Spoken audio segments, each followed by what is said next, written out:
नमस्ते जी, welcome back to my channel. कैसे हो आप सब। तो आज इस वीडियो में हम डिस्कस करेंगे इग्नू MEG 07 यानी कि इंडियन इंग्लिश लिटरेचर के कुछ सिलेक्टेड इंपॉर्टेंट क्वेश्चंस, वो कुछ लिमिटेड से क्वेश्चंस जो आपको इस बार के एग्जाम में पूछे जा सकते हैं। एंड हाँ, अगर आपको ब्लॉक वाइज हर ब्लॉक के मोस्ट इंपॉर्टेंट क्वेश्चंस एंड अपने question paper pattern and most easiest blocks के बारे में जानना है तो उसके ऊपर मैंने ऑलरेडी अपने चैनल पर वीडियो अपलोड कर रखी है। आप चाहो तो चेकआउट कर लेना, लिंक मैं आपको डिस्क्रिप्शन बॉक्स में दे दूंगी। ओके, तो वीडियो स्टार्ट करते हैं एंड जान लेते हैं कुछ लिमिटेड से मोस्ट एक्सपेक्टेड क्वेश्चंस जिनके इस बार आने के मैक्सिमम चांसेस हैं। एंड हाँ, एक और बात, आपका क्वेश्चन पेपर पैटर्न जिस तरह से रहता है उसी सीक्वेंस में मैं आपको मोस्ट एक्सपेक्टेड क्वेश्चंस बताऊंगी।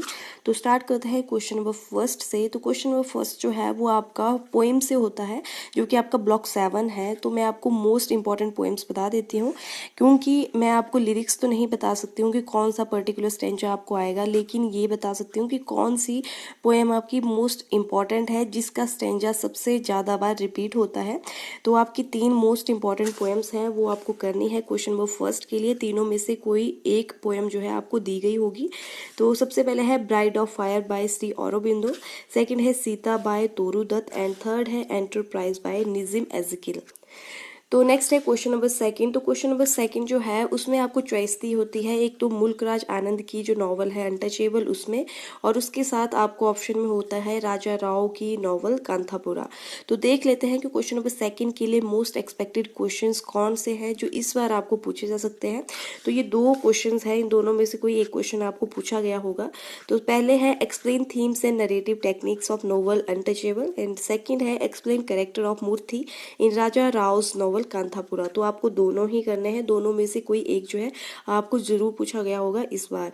एंड हाँ, एक और बात, ये जो आपकी अनटचेबल और कांथापुरा नॉवल है, इनमें से आपको दोनों नॉवेल्स अगर नहीं भी करनी है तो कोई एक पर्टिकुलर नॉवल जो कि जैसे आप अनटचेबल करके जाओ, क्योंकि ज़्यादा ईजी है।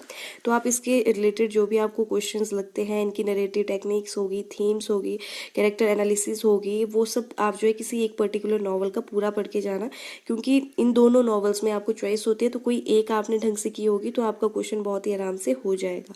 तो नेक्स्ट है क्वेश्चन नंबर थर्ड। तो क्वेश्चन नंबर थर्ड के लिए आपको चॉइस दी होती है अनीता देसाई की जो नॉवल है clear light of day, and उसके साथ आपका ब्लॉक फर्स्ट जो कि है नॉन फिक्शन प्रोज, उससे क्वेश्चन पूछा होता है। मतलब कि अनीता देसाई का जो नॉवल है उसके साथ ऑप्शन में होता है नॉन फिक्शन प्रोज। तो देख लेते हैं क्वेश्चन नंबर 3 के लिए कौन से क्वेश्चन जो है आपके मोस्ट एक्सपेक्टेड है, जिनमें से कोई एक जो है आपको इस बार पूछा गया होगा। तो पहले है explain characters of Bim and Tara in Anita Desai's clear light of day novel. तो ये जो हिंद स्वराज एंड नेहरू जी की एन ऑटोबायोग्राफी, ये दोनों ही आपके नॉन फिक्शन प्रोज हैं। तो इन दोनों में से कोई एक जो है ज़रूर पूछा गया होता है। अनीता देसाई की जो नॉवल है क्लियर लाइट ऑफ डे, इसके साथ ऑप्शन में ये होता है। तो आपको दोनों ही करने हैं, दोनों में से कोई एक जो है आया ही होगा। एंड अनीता देसाई की भी आपको करनी है। तो ऐसा तो मैं नहीं बोलूँगी कि आप कोई भी एक ब्लॉक जो है स्किप कर दो, आप दोनों करके जाओ जो आपको अच्छे से आता होगा। अगर आपको नॉवल अच्छे से आती होगी तो आप नॉवल को अटेम्प्ट करना, अगर आपको नॉन फिक्शन प्रोज अच्छे से आता है तो आप उसको अटेम्प्ट करना। एंड हाँ, एक और बात, ये जो आपकी नॉवल है clear light of day and Mahatma Gandhi की हिंद स्वराज एंड नेहरू जी की एन ऑटोबायोग्राफी, तीनों पर मैंने अपने चैनल पर वीडियो अपलोड की हुई है। तीनों का लिंक मैं आपको डिस्क्रिप्शन बॉक्स में दे दूंगी, आपने देखनी होगी तो आप जाकर जरूर चेकआउट करना, आपको जरूर हेल्प मिलेगी। तो नेक्स्ट है क्वेश्चन नंबर 4। तो क्वेश्चन नंबर 4 जो है वो आपका शॉर्ट स्टोरीज से आता है, जो कि आपकी ब्लॉक 6 में है। तो जो आपकी मोस्ट इंपॉर्टेंट शॉर्ट स्टोरीज हैं जो काफ़ी बार रिपीट हुई हैं, जिनके इस बार आने के भी चांसेस हैं, वो मैंने यहाँ पे मेंशन की हुई है। तो सबसे पहले है गाजर हलवा बाय गीता हरिहरन, सेकंड है मिरेकल जो कि लिखी है शशि देश पांडे ने, थर्ड है एन एस्ट्रोलॉजिस्ट डे जिसे लिखा है RK नारायण ने, एंड फोर्थ है no room for leopard by Ruskin Bond. तो ये चारों ही इंपॉर्टेंट है, चारों में से कोई एक जो है आपको जरूर जरूर जरूर आई होगी इस बार भी। तो आपको चारों करके जानी है, चारों में से कोई एक जो है आपको आई होगी, आप इजीली उसको कर लेना। एंड इन सब में सबसे ज्यादा रिपीट हुई है ये वाली शॉर्ट स्टोरी जो कि है गाजर हलवा बाय गीता हरिहरन, एंड इसके ऊपर भी मैंने वीडियो जो है अपने चैनल पे अपलोड की हुई है, जिसका लिंक मैं आपको डिस्क्रिप्शन बॉक्स में दे दूंगी। आप चाहो तो चेकआउट कर लेना, बिकॉज है भी बहुत ईजी और आती भी है आपको, तो आप इसको जरूर पढ़ के जाना एंड बाकी की 3 भी पढ़ लेना। तो बढ़ते हैं हमारे नेक्स्ट क्वेश्चन की ओर, जो कि है क्वेश्चन नंबर 5। तो क्वेश्चन नंबर 5 जो है उसमें आपको चॉइस रहती है महेश दत्तानी के प्ले तारा में, एंड उसके साथ ऑप्शन में होता है सलमान रश्दी की जो नॉवल है मिडनाइट्स चिल्ड्रन। तो ये दोनों जो है आपके ऑप्शन में रहते हैं। तो देख लेते हैं कि इन दोनों में से कौन सा आपके मोस्ट एक्सपेक्टेड क्वेश्चन है जो इस बार पूछे जा सकते हैं। हालांकि आते ये दोनों ऑप्शन में है, तो कोई एक आप ढंग से पढ़ लेना, आपका एग्जाम हो जाएगा। या तो आप तारा को अच्छे से पढ़ लेना, या तो आप मिडनाइट्स चिल्ड्रन पढ़ लेना। वैसे मेरे अकॉर्डिंग आपको तारा पढ़ के जाना चाहिए, क्योंकि तारा जो है वो ज़्यादा ईजी है। तो देख लेते हैं कौन से दो क्वेश्चन हैं जो आपके इस बार आ सकते हैं।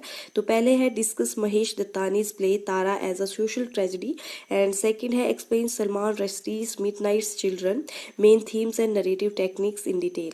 तो आपको दोनों ही करने हैं, हालांकि दोनों ऑप्शन में होंगे, लेकिन आप पढ़ के जाना, क्योंकि कुछ पता नहीं होता, कई बार कोई क्वेश्चन जो होता है वो थोड़ा मतलब घुमा फिरा के डाला होगा, आपको नहीं पता चला, तो आप दोनों ही पढ़ लेना। तो अगर एक नहीं आया तो आप दूसरा अटेम्प्ट कर पाओगे।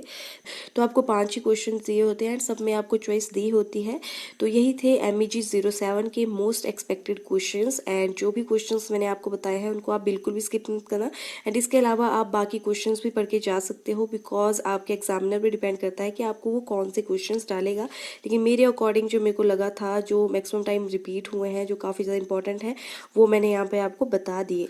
आई होप आप लोगों के लिए वीडियो हेल्पफुल रहेगी। एंड अगर आपको वीडियो थोड़ी सी भी हेल्पफुल लगी है तो प्लीज़ वीडियो को लाइक करना, शेयर करना एंड मेरे चैनल को सब्सक्राइब करना। ओके, तो मिलते हैं हमारी नेक्स्ट वीडियो में। Till then take care, bye bye.